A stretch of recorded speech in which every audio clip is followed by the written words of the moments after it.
Hello and welcome to the latest edition of our Sustainability Perspectives podcast, part of the virtual portion of the Sustainable Packaging Summit, which will take place in Utrecht in the Netherlands from November 10th to November 12th.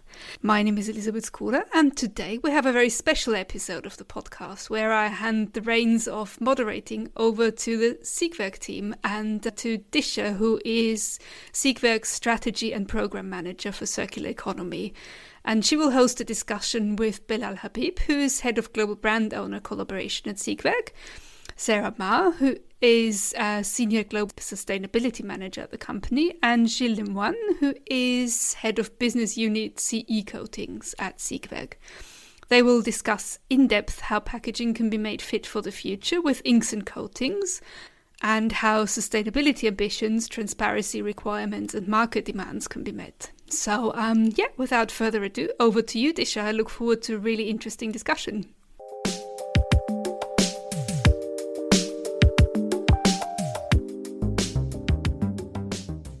Thank you, Elizabeth. It's a pleasure to be a part of this initiative, and we are definitely looking forward to the Sustainable Packaging Summit. Hello, everyone, and welcome to today's podcast on Fit for Future Packaging with Inks and Coatings. I'm Disha, and today we'll explore how packaging can meet growing sustainability ambitions, transparency requirements, and evolving market demands. Siegwerk is a global leader in packaging inks and coatings. With nearly 200 years of expertise, Siegwerk is committed to driving responsible packaging innovation and enabling circular and digital packaging solutions. In conversation today, I'm joined by three fantastic panelists who bring diverse perspectives to this topic. Belal Habib is the head of Global Brand Owner Collaboration, representing the brand perspective. Belal brings insights into what the market demands from packaging today and how brands are responding to sustainability pressures. Sarah Ma is a Global Sustainability Manager and will guide us through the evolving landscape of various global sustainability regulations and how these shape packaging strategies globally and locally. Gilles Lemoine is the Business Unit Head of Circular Economy Coatings at Siegwerk and will share exciting insights on our coatings, enabling packaging innovation and overall circularity. Let's dive in. What does Fit for Future Packaging mean to each of you in one sentence? Belal? Fit for purpose packaging now has to operate within a circular economy, that's a given.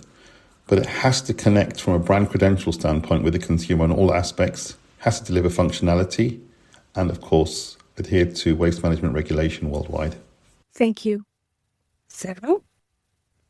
Aligned with not only compliance, but going beyond compliance to achieve not only environmentally conscientious packaging, but also considering the human right element.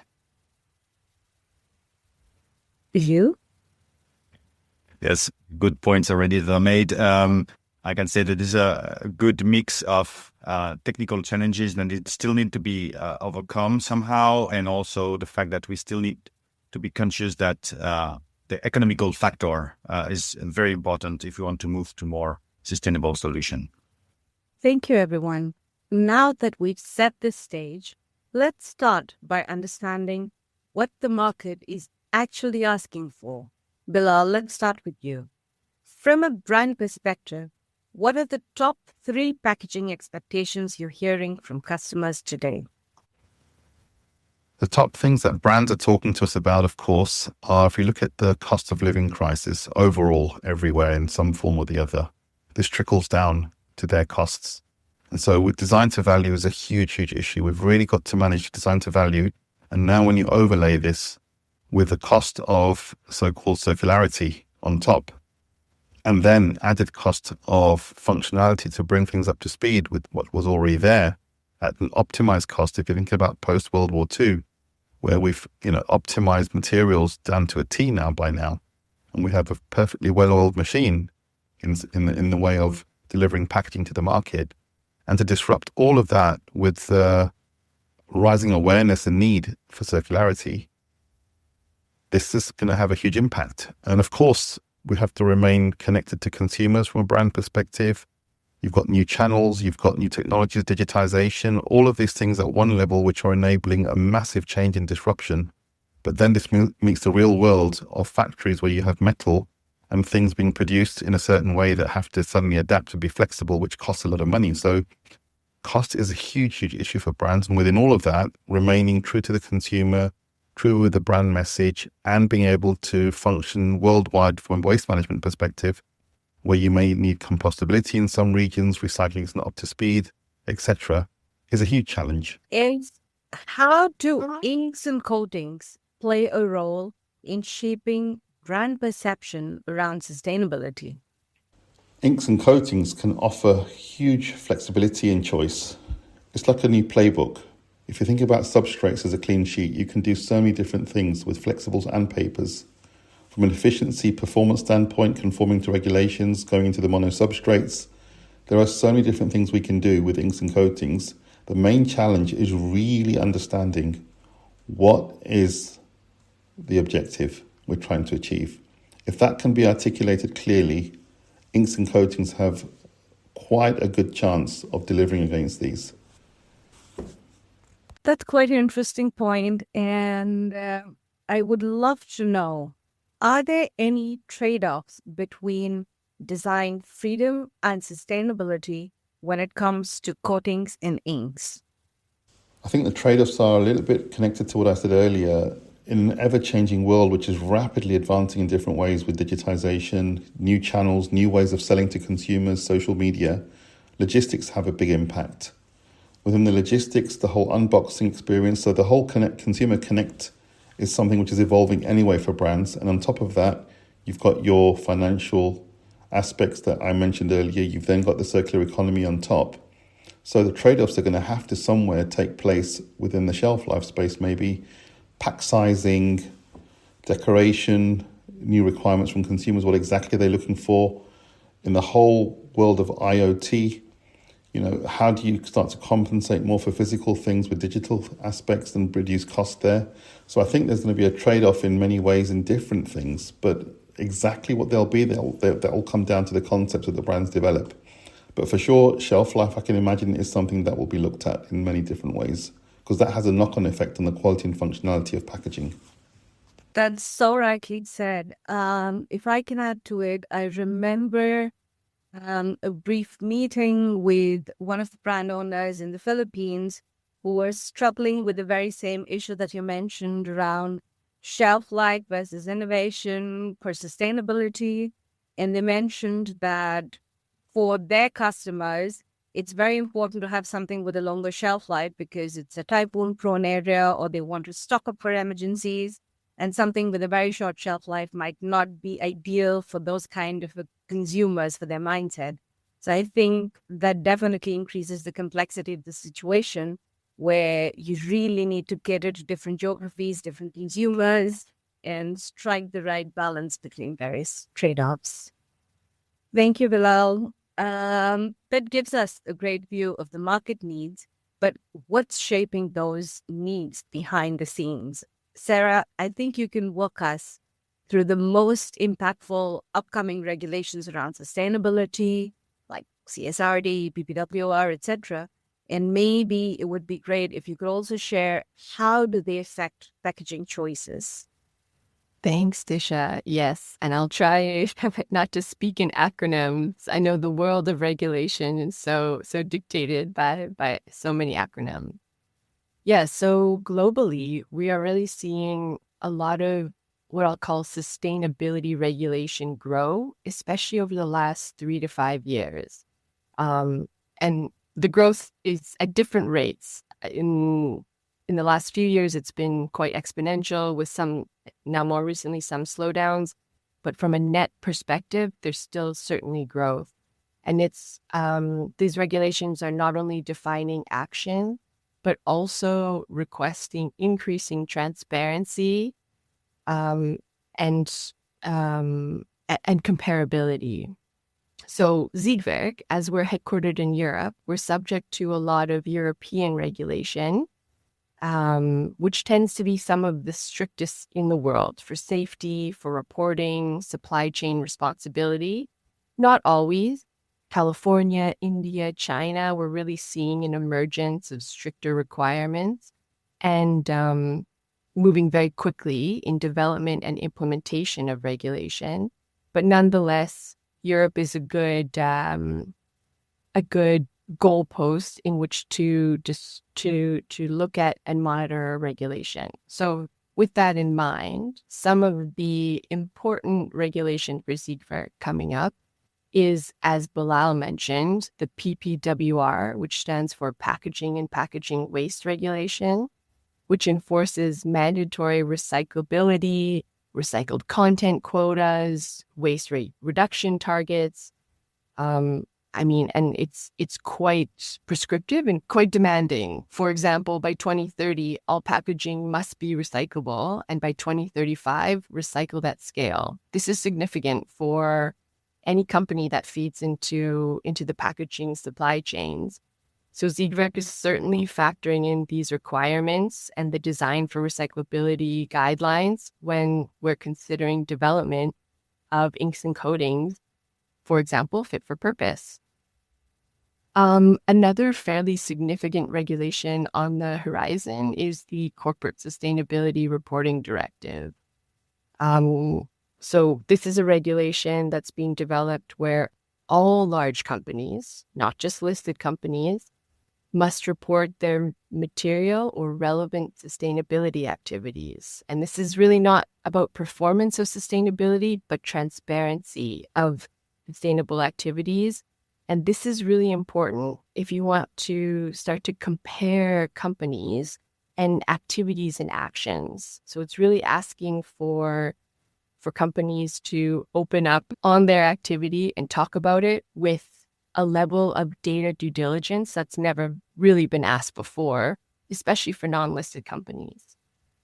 And I'll just mention one more because I think it adds to the, let's say, the spectrum, is we have something called the Corporate Sustainability Due Diligence Directive.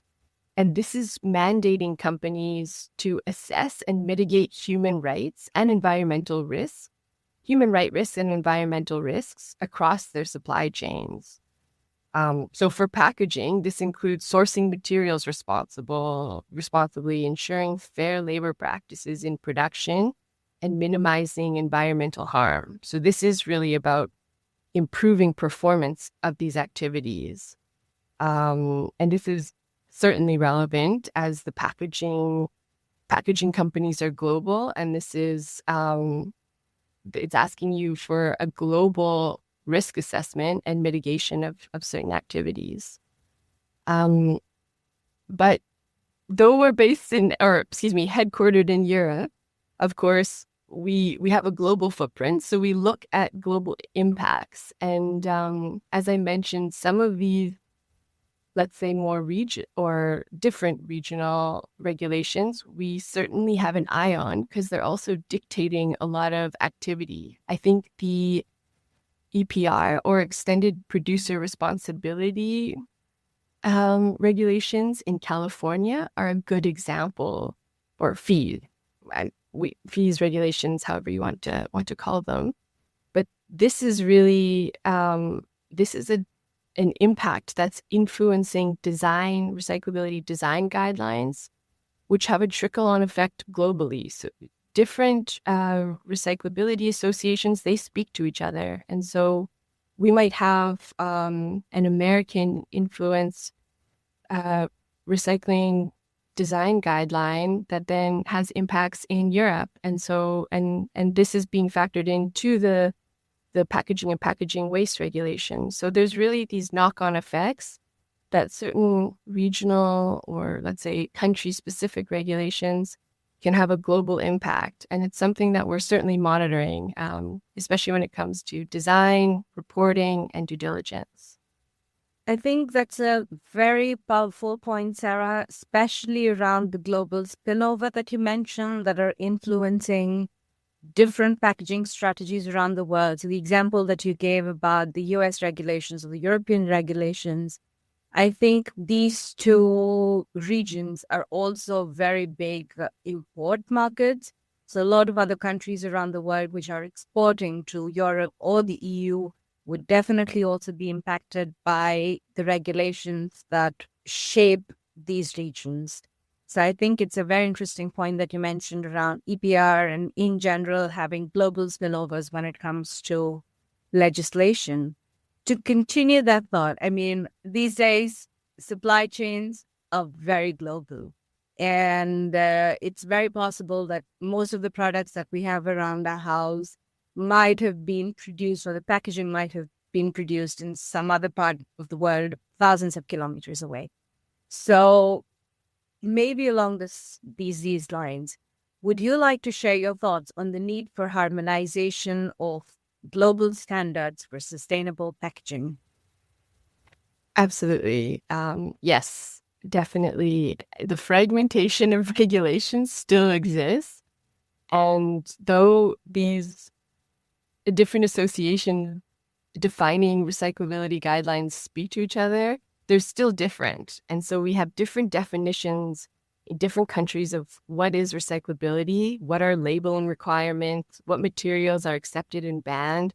And this forces companies, including Zivert, to localize packaging strategies and design for recyclability packaging. And when we're trying to maintain global consistency, because as you say, we have these global supply chains, but then we have market-specific packaging designed, and this is a level of complexity that's challenging for companies. And so we're really trying to, there certainly is a demand from businesses to harmonize these data systems and framework that companies are using to design as well as report for sustainability. And that demand is being heard in some cases. I think a nice example is the Corporate Sustainability Reporting Directive, or the CSRD that I mentioned earlier. They are taking into account all these different fragmented standards, like the GHG, Greenhouse Gas Protocol, ISO standards, GRI, so many different reporting requirements, standards that companies can pick and choose which they align themselves to. And then they all report slightly different topics, slightly different data and slightly different narratives on sustainability, which makes comparability really challenging, not only for the consumer, but for different businesses as well.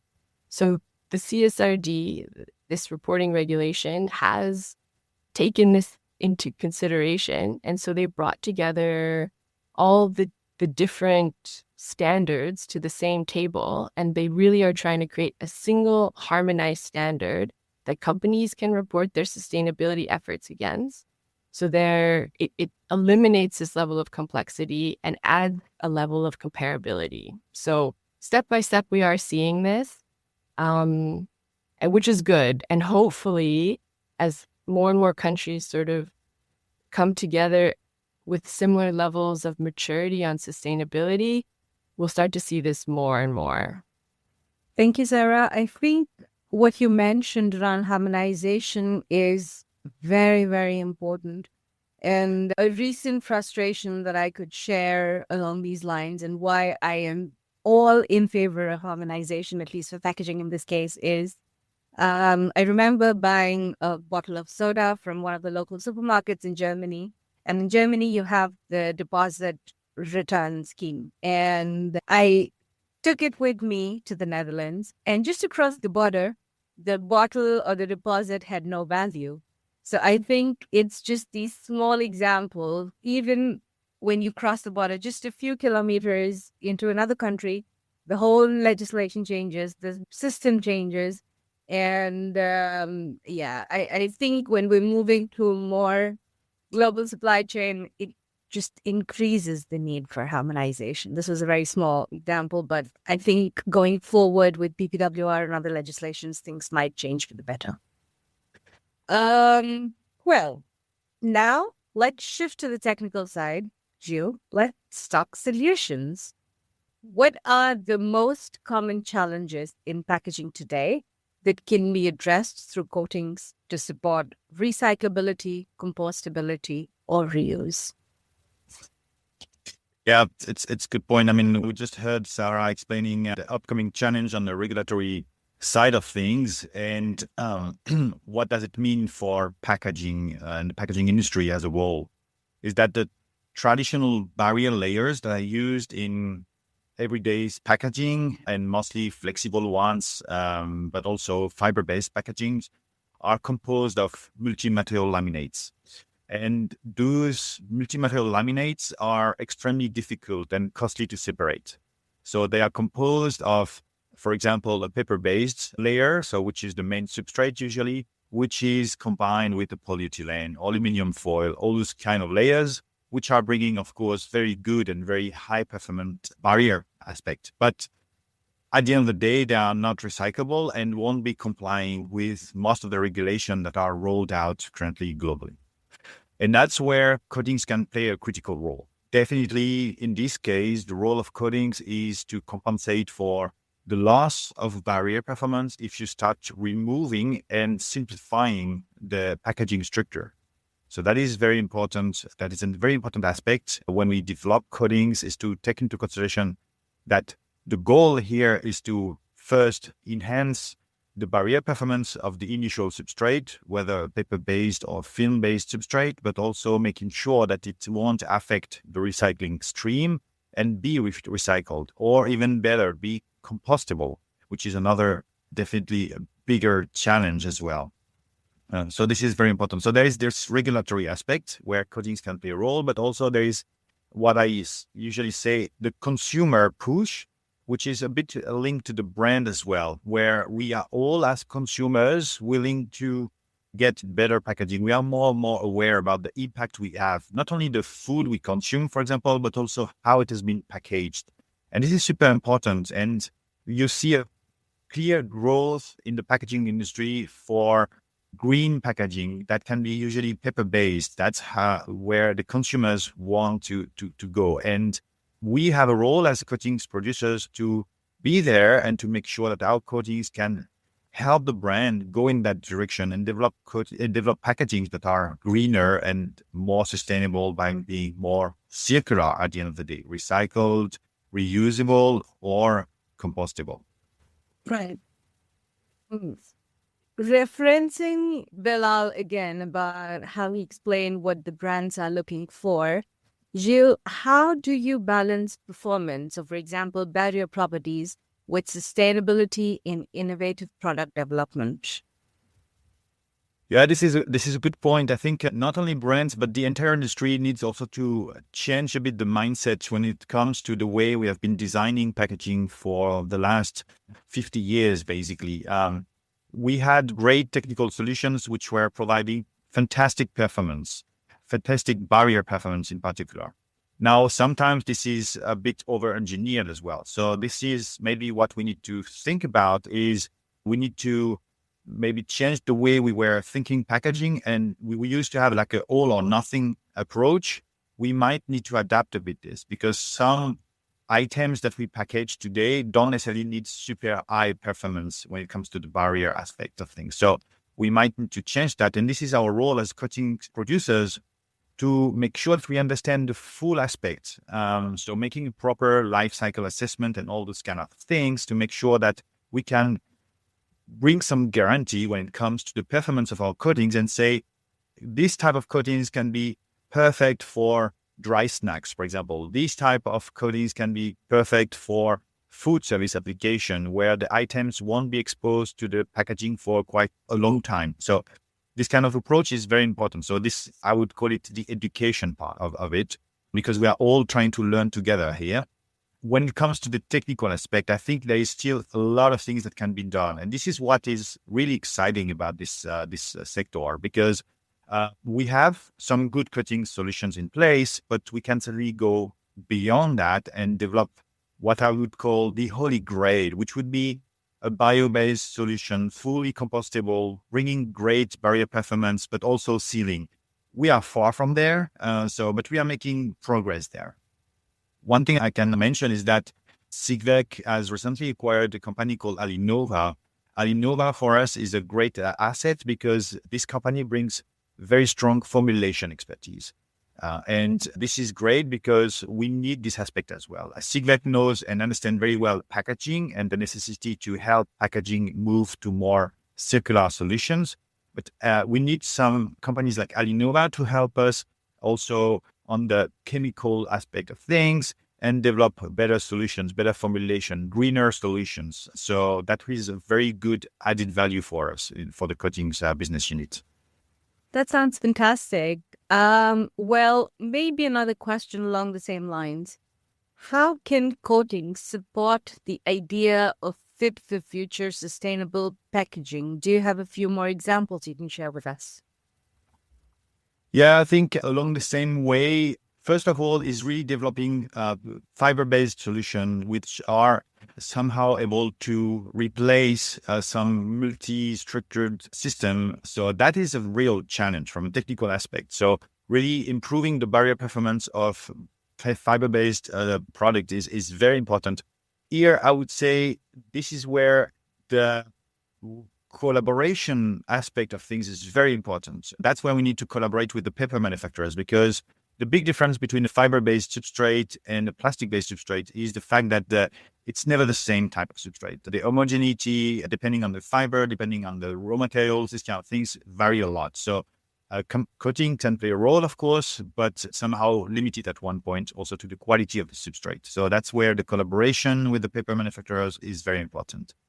When you look as well at the next generation, and as I said, I mentioned what I call the Holy Grail, which is the fully compostable solution and so on, we are definitely moving in that direction.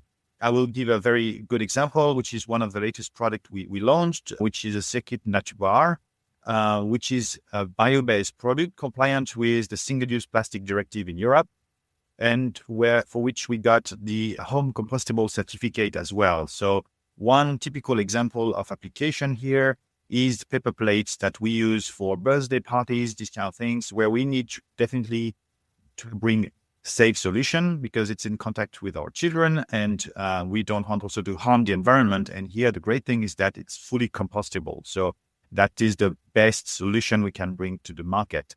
So definitely when I look at our innovation pipeline, we are strongly focusing on addressing this aspect and developing solutions that are really moving into that direction, really limiting as much as possible the impact on the environment, which is sometimes a bit, technically challenging. But I think this is what we are all excited about. Right. Thank you so much, Gilles. Now that we've heard about what the market wants from Bilal, what the regulations require from Sarah, and what solutions are emerging from Gilles, let's bring these threads together. How do these perspectives align or clash in practice? Bilal, maybe let's start with you. Hearing about these innovations and regulations, what's still missing from a brand's point of view? What's missing in general are total holistic industry solutions. Brand requirements are clear. Industry proposals are also quite clear, but the ability to commercialize these requires a lot of investment, time, commitment, resources. And this is the bit that's not quite there yet. So whilst, for example, brands may articulate the need for a certain technology, a certain solution, a certain format, that might not be entirely ready from the industry side. Just from our own perspective, de-inking. We're pushing for de-inking, which basically means take the ink off, flexibles, for example. And this requires quite a significant infrastructural setup on the recycler's perspective. Now, if this was available, brands may choose to take de-inkable structures. But because it's not available, they can only say we'll be ready to take them when they're ready. But because they can't give a commitment, because they don't know what it looks like, the industry isn't going to really invest. So it's a bit of a chicken and egg scenario going on in a variety of areas that needs to be ironed out. And where we have initiatives where one side or the other takes a bold leap, for example, the HG 2.0, you see progress being made. So it's more a question of that. If you think about what it takes for a brand to commercialize just without any of the circular economy aspects, a novel pack, it's quite significant. Concept, new formats, new capex, artworks, the whole thing costs a lot of money and resources. Now, on top of that, to bring circularity to the whole game and ensure that this is sustainable is another big deal. So it's only through overall alignment for particular use cases that we're going to move forward. It's not easy. There's a lot of progress being made, by the way, but this may seem slow for many people, but it's huge. The effort is significant, and it's a big effort to make things happen in our industry. Well, Gilles, maybe you can add a little more insight to what Bilal shared in terms of how do you collaborate with brands and regulatory experts to ensure your solutions that are both compliant and market ready?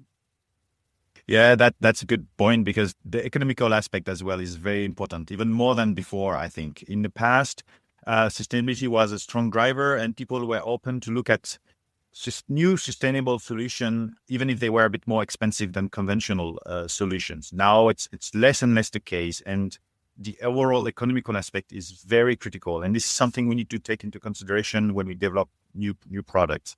On top of that, I would say the value chain has equipment in place today, and they are not necessarily ready to change completely the type of equipment they are using on their converting lines, for example. So this is another challenge. When you come with a solution like a coating solution, this is completely different from a multi-laminate or co-extrusion system.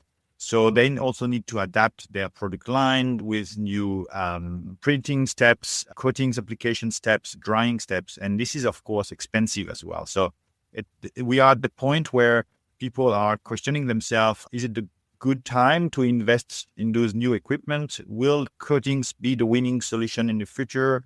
Those questions are very important in industry. And so not only the brands have like doubts sometimes, and they want to make sure that the industry is really ready, because if they decide to switch to novel type of solution, they want to make sure that they will get the product on a regular basis without any issues. So that is very important, that the full value chain. And it comes to collaboration aspect that you were mentioning. We are truly believing that we, Sigvec, cannot solve the entire problem, like the brand cannot also solve the entire problem. It's all about collaboration. And we've done this multiple times now, where we collaborate with the substrate manufacturers, so the film manufacturers, the paper producers. Then we have been also partnering with coating equipment or printing equipment manufacturers, so the OEMs, and then converters and brands. And we see that's really where we can crash test some novel solution easily.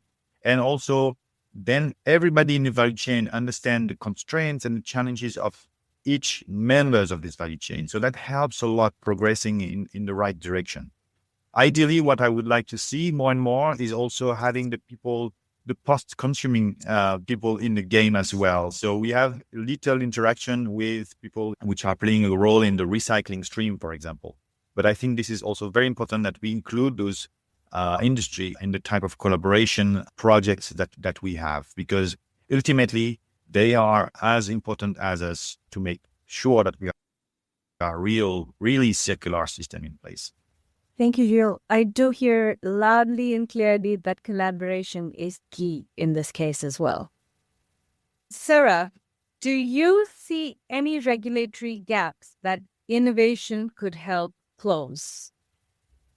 Just building on what has been said, there's definitely always opportunity for system innovation and no current regulation that really pushes this. A good example would be one of the important circular packaging levers, which would be reusable packaging. There are bits and pieces of regulation that touch on reusable packaging.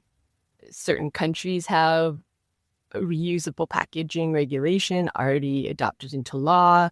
The packaging and packaging waste regulation touches on this, but it really doesn't redefine the interaction of the supply chain to enable reusable packaging, which would be required. So very similar to what has been said, the current regulation may drive incremental or modular innovation, which improves parts of the system, but system innovation that redesigns the interaction of the different supply chain players does not exist. So here you really need, as that's been said, you need collaboration. Siegwerk designs the ink chemistry for wash-off and reprintable, reusable containers. Retailers collect and wash reusable packaging. Transportation is a key factor here to bring reusable packaging from the cleaning and the printing sites. And then brands need to move packaging from a commodity to an asset. Really, you would need a system change,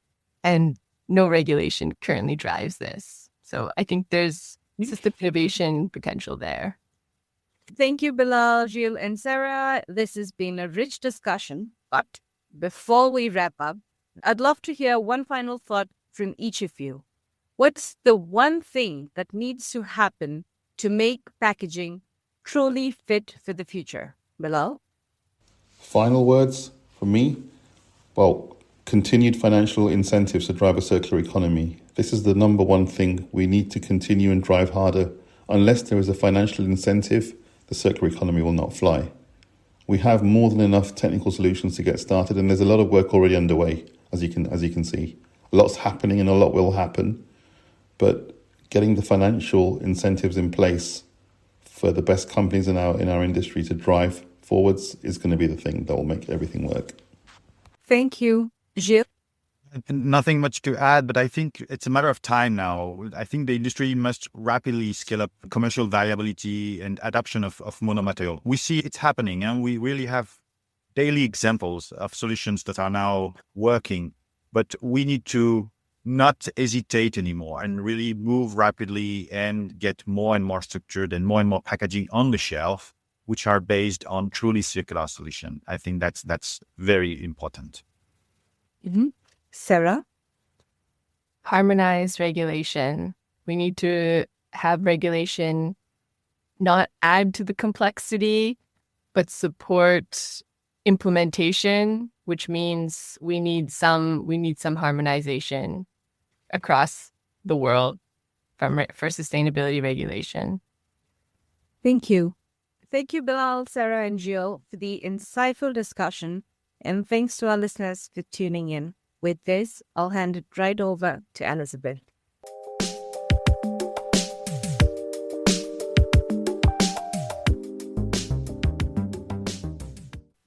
Thank you very much, Disha, Bilal, Sarah, and Gilles. I really enjoyed listening to your discussion and learning about the role coatings can play in enabling circularity without sacrificing performance, and also hearing you discuss the challenges we still face and how to possibly address them. If you'd like to hear more about innovative coatings from Siegwerk or take a deep dive into sustainable packaging, make sure to attend Packaging Europe Sustainable Packaging Summit, which, as I mentioned at the beginning, will take place in Utrecht in the Netherlands from November 10th to November 12th. They will have 3 days packed full of content sessions, an expanded lineup of speakers and exhibitors and attendees from across the value chain. And if that sounds of interest, I'll share a link in the podcast description for you to find out more and get your tickets. Thank you very much again to our panel, and thank you for listening, everybody. And we look forward to seeing you at the event. Goodbye.